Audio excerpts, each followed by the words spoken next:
I'm Marc Dresner, and welcome to MDRP TV, a special interview series featuring experts in the Medicaid rebate program and other government sector reimbursement programs. Joining me today is Barbara Winget. She is the Associate Director of Government Rebate Administration at Novartis Pharmaceuticals. Barbara, thank you for joining us today. You're welcome, my pleasure. There have been a lot of changes in claims processing currently. I am. And from a manufacturer's perspective, when you look at a lot of the changes that are taking place, what are some of the biggest issues and pain points that you're focusing on and interested in today? Well, I think the number of claims, as you say, have jumped, and that creates a pain point from a system perspective, from a staffing perspective, and all of these claims that come in, they still have the same 37-day turnaround time. So there's still a huge crunch, a crunch time to get everything in and out. The states are getting better at sending their claims quickly.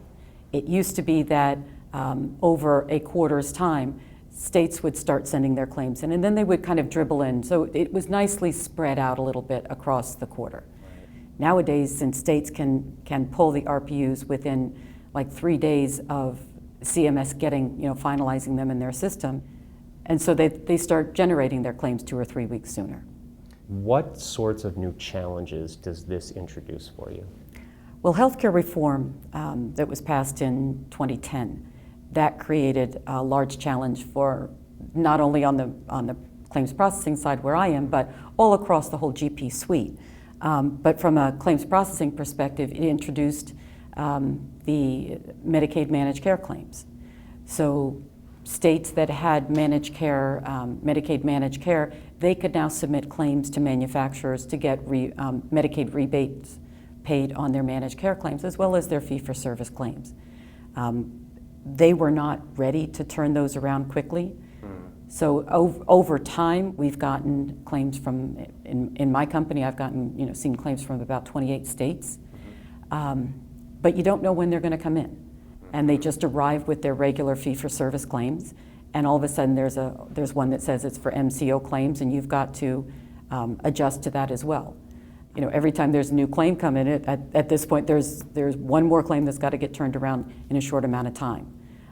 There also were some waivers that went in at the same time, so more populations can be added into Medicaid, and some states decided to add those claims into the regular fee-for-service, but other states decided to send their own claims.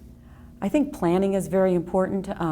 You can't completely plan everything because you don't know when anything is coming in, but one of the greatest things that happens between manufacturers and states is communication.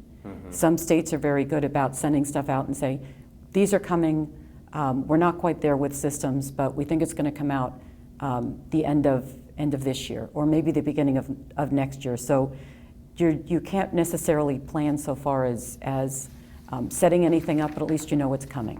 Because when these claims come in, they don't just come in for the current quarter. They have the ability to go back to claims that were dispensed as early as March 23rd, 2010. So anything that was dispensed on that day or later is fair game, if the states had managed Medicare claims paid for.